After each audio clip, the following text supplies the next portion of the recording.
We'll go on the record now in Lee versus Lee. This is file number 2419864. If I could have counsel for both sides put your appearances on.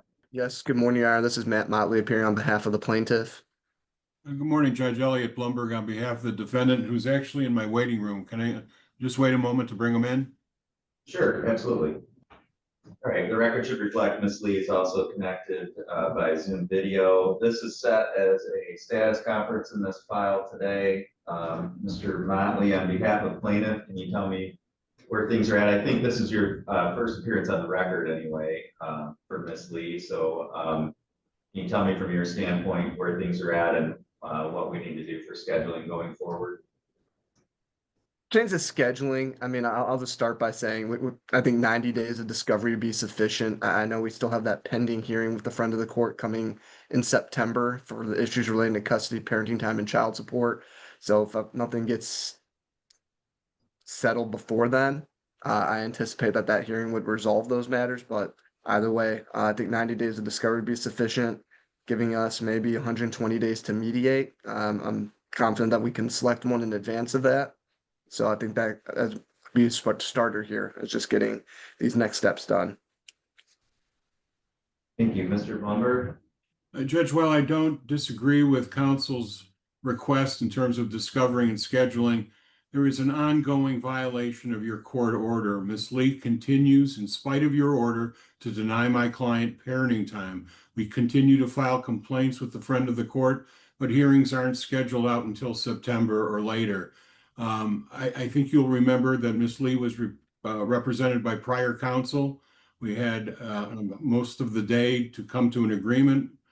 There was a signed agreement prepared. Ms. Lee fired her attorney and then refused to sign the order. You subsequently signed that order, but she continues to ignore it, and my client does not have the opportunity to see his kids. So if you want to know the status of the case, that's a major problem right now. Okay. Mr. Motley, have you discussed that issue with your client? We have, and I mean, we more or less filed an objection. I mean, again, without getting into the substance of what this is, what the agreement or the alleged agreement happened. Obviously, I think we have a different position on this. I'm understanding that there's a hearing set in mid-September to address these issues. Otherwise, I think the parenting time's been going on schedule, but I think the major point was the no contact order due to the pending criminal sexual conduct case against the defendant here, that he's not supposed to be at these pickups, which I thought was a major term of the agreement. That, again, I talked to her attorney. I don't know all the substance of the agreement, but I know if the parenting time schedule that was in place is supposed to be in place, that he was not to be doing these pickups and drop-offs just by virtue of the no contact order that's there. And it's my understanding that he's been going to these. That is one piece of it, but again, I don't want to get into the substance of that today. All right. Well, I mean, that's an issue that's going to have to play itself out, according to the normal procedures of the court. I guess I would just say, there is an order in place, Mr. Motley, to the extent your client is not following that. And you guys, everybody's going to have a chance to argue about whether that order should stay in place or not. A calm start that whispers tension, like silence before thunder. Beneath every word, there's weight.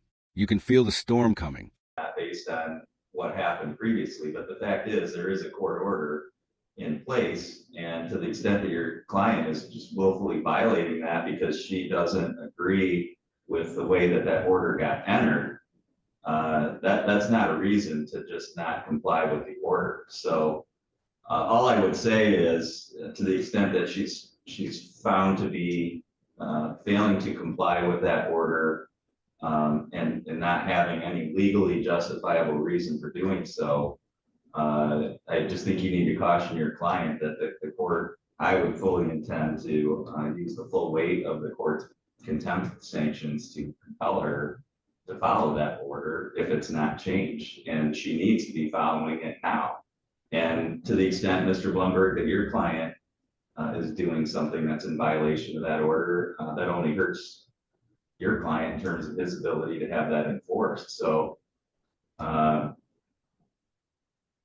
I think both sides need to follow the order to the extent that either the referee or the court or both find that neither side has appropriately followed it or either haven't.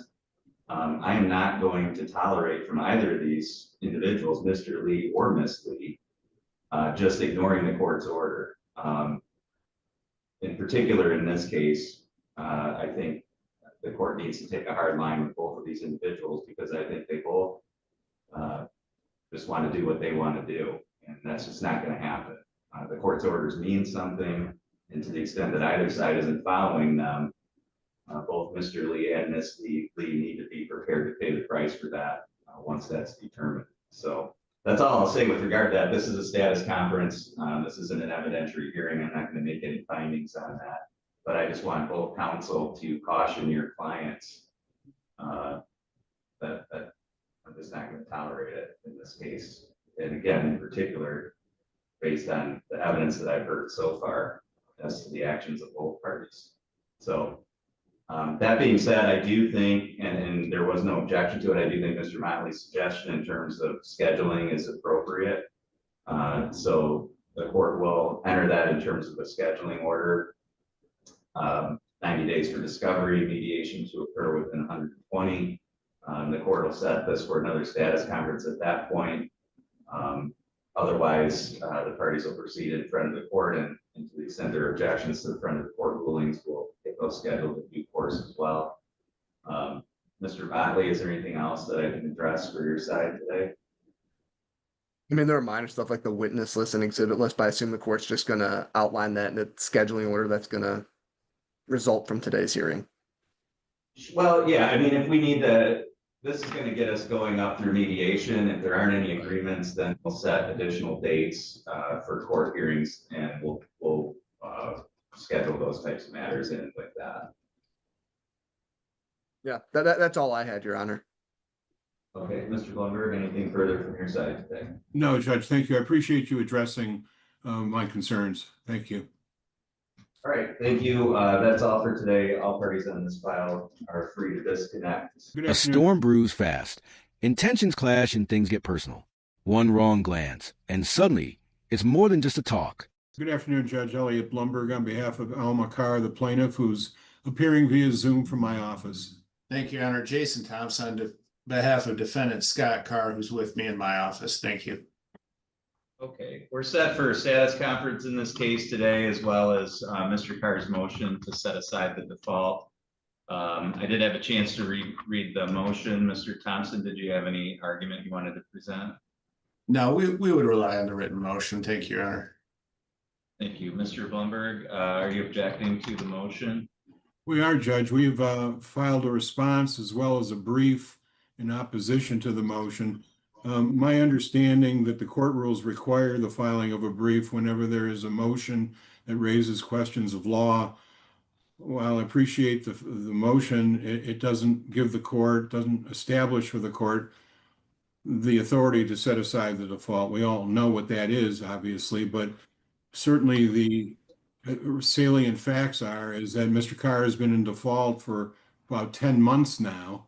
Has not participated in any meaningful way in this case, hasn't filed any financial information, the result of which was it cost my client a significant amount of money to get his pension valued, to determine what the value was.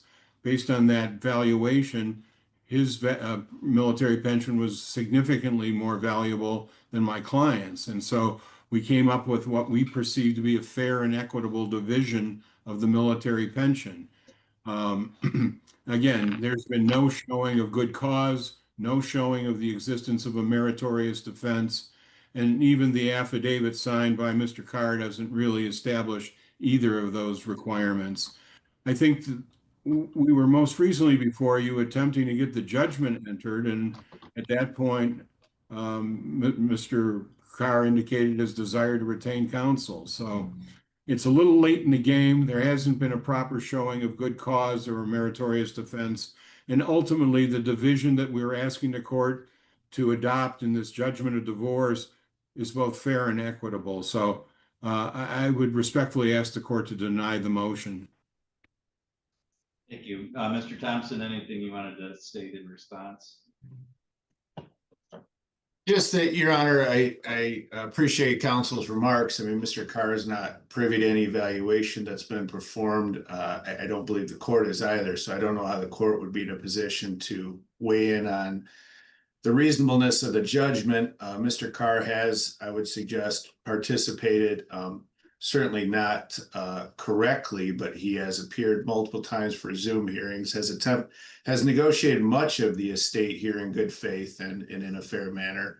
The sticking point has been this retirement issue. I've heard counsel's representations about how they were divided. I would respectfully suggest the adversarial system would allow the court to have confidence that it is a fair and equitable division. Thank you. Mr. Thompson, just to clarify what Mr. Yes. Carr's position is, I mean, is the pension division, the sense I got from your motion is that the pension is the real issue here. It is. I mean, are you looking to relitigate everything, or is it really just how this pension is divided up? That's Just the pension and retirement. I believe the motion indicates that my client did agree and that the division of the real estate and the cash assets were appropriate and fair. And yes, the remaining issue is Ms. Carr's retirement versus Mr. Carr's retirement and how that is valued and then divided. Okay. All right. So looking at the law that applies in this case, it is a different court rule than it applies to defaults in civil cases generally. Under MCR 3.210B3 in domestic relations actions, the court can set aside a default for good cause. Under MCR 3.210B2D, the court can permit defaulted parties in divorce actions to engage in discovery, to file motions, to participate in court hearings, mediation, and other ADR procedure. In light of defaults, the court can impose limitations on that participation based on the circumstances of the default.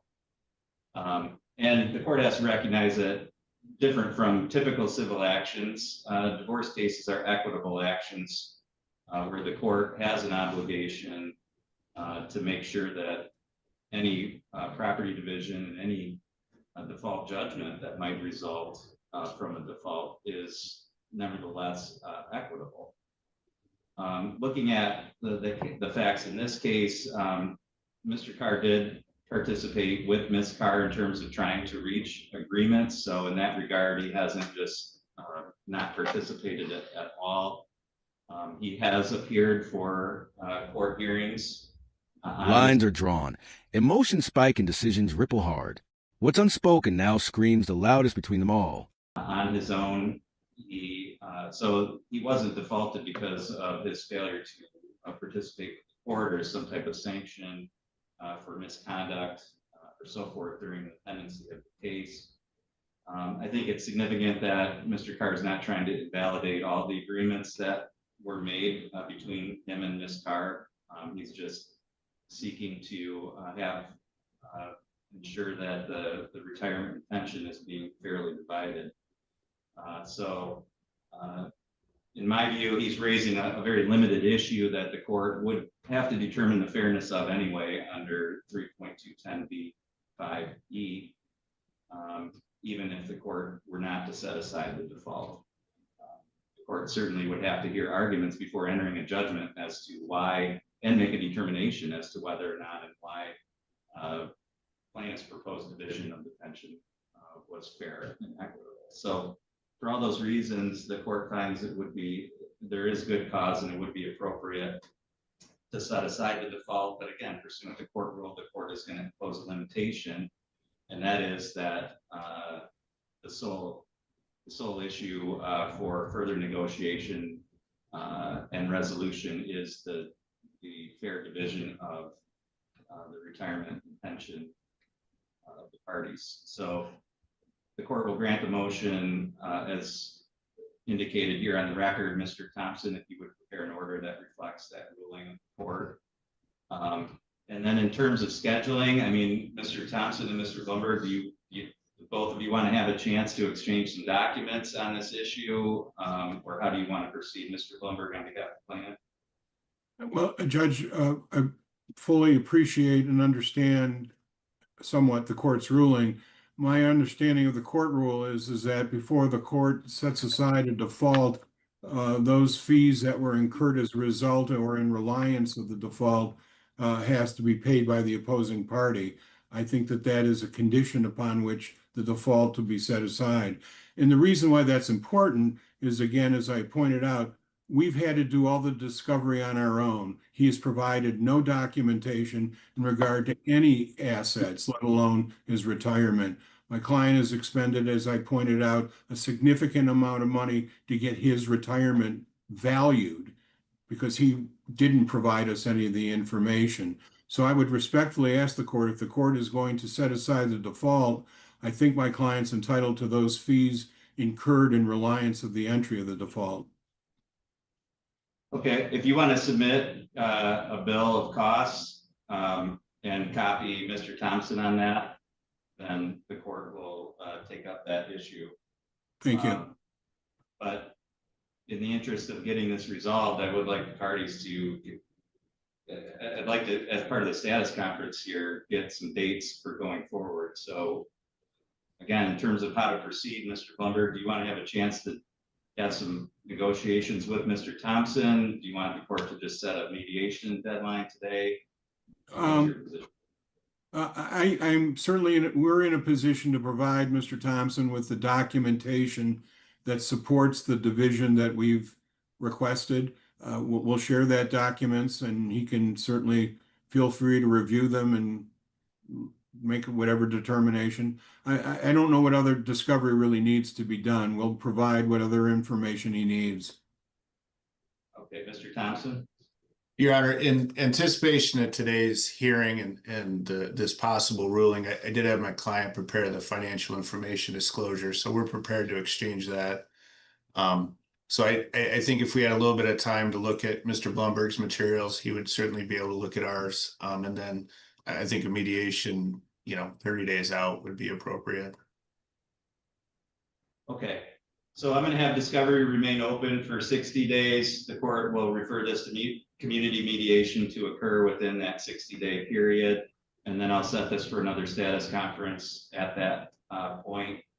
Mr. Blumberg, if you submit your billing to the court will enter an order without further hearing on that issue. And then if the parties are able to reach an agreement prior to that next status conference, I'd be happy to give a date. Otherwise, we'll see where we're at 60 days. We can always use that as a date to enter proofs as well. Thank you. Mr. Blumberg, anything further from your side today? No, Judge, thank you. Mr. Thompson. Well, I guess, Your Honor, I'd like the ability to object depending on what bill of costs come in. I mean, if it's a motion for entry of default judgment, that's certainly contemplated. I believe Mr. Blumberg was describing all their discovery efforts, and I don't know if the court is ruling those are all costs incurred in reliance of the default at this point, or if we would have an opportunity to object. What I'd like to do is get the bill from Mr. Blumberg. I'll issue an order, but I would give you an opportunity, Mr. Thompson, to the extent that you have an objection to the court's order to file an objection to that and have a hearing. I think that would be fair. All right, I will review that when it comes in. Thank you. Right, but I guess my point is I'd like you to be able to see what the court intends to do, rather than have a hearing about things that may not be an issue. I understand. I'll follow the court's procedure. Thank you. All right. Okay, that's all for today. All parties are free to disconnect at this time. Thank you. Thanks. Control slips, chaos creeps in, but no one's backing down. Tension cuts like glass, and every second dares a reaction. Okay, we'll go on the record in Peters versus Peters. This is file number 2419704. Ma'am, you're Hannah Peters, is that correct? Correct. Okay, and this hearing was set for 9:45. It's now 9:48. I do not see Mr. Peters present. But we do have Ms. Peters present. This was set for a final hearing today. The court spoke with the parties back in May. They were supposed to attend the SMILE presentation and submit a judgment to the court. I do have a note here, Ms. Peters, that you appeared at the front of the court office on Friday afternoon. And with a proposed judgment, which could not be approved because you had not yet attended the SMILE program. And then I have a note here indicating that you told the caseworker that she was wasting your effing time. Oh, no, no, sir. I did not say effing time. I actually said this is a waste of my time. I was not told previously that I would have to have that SMILE program done before they could sign off on the judgment papers. And so I was not aware that that would not be signed off at that time. I feel like I've been getting a little bit of a runaround when it comes to the front of the court. I do have a SMILE program set for tonight through Kalkaska. That is the only thing holding it up, and I'm not really sure why, because I've talked to many people and nobody else has had to do the SMILE program, and I've had to do the SMILE program before. I've already been through it, and so I guess like it's just, and it's only once a month, which is really hard for me to get to, and I have 2 kids and a full-time job. My kids were sick the last time I had the SMILE program, and I was not able to make that one, and so this was the next one. And unfortunately, it was for tonight. Okay, so just want to clear a couple of things up. First of all, you were told multiple times that you had to attend the SMILE presentation, including by me at the last hearing in May on the record. So that's incorrect. Everybody who goes through a divorce with minor children has to attend the SMILE program. So whoever's telling you that is incorrect, and you're aware of that if you've been through it before. This is now the 5th hearing that I've had with you and Mr. Peters since January, where both of you have been repeatedly instructed about what you need to do. So claiming that you didn't know what you needed to do and that you haven't had 5 months now to attend one of these is just incorrect. And we're not going to tolerate you being rude to staff because you're not doing what you're supposed to be doing when you know what you're supposed to be doing. And I get that you're frustrated, but the fact that you haven't done what you need to do and what everybody going through a divorce needs to do is not a reason to take that out on the people who are just telling you what they need you to do so that we can take care of the business that you want to take care of. You're the one that filed for the divorce in the court. We didn't ask you to come in and get a divorce. You're asking the court to take care of this business for you, and we're telling you what we need you to do in order to do that. And if you're not going to do it, I'm not going to keep scheduling hearings and wasting my time. So I'm going to give you one more opportunity. If you haven't taken care of what needs to be taken care of by July, then I'm just going to dismiss the case and you can refile it and start all over again. So the ball's in your court at this point. Do you have any questions? No, I do not. Okay. All right. Thank you. That's all for this hearing today, and you're free to disconnect. The fire ignites, truths explode, and masks finally drop. This is where things stop being polite and start getting real. This is set pursuant to your motion today. Ms. Richards, I did have a chance to review your motion and the proposed order. What would you like to say today in support of your motion? Your Honor, we are just asking the court to order that Penelope Van Diekerchove is a child born not of the marriage.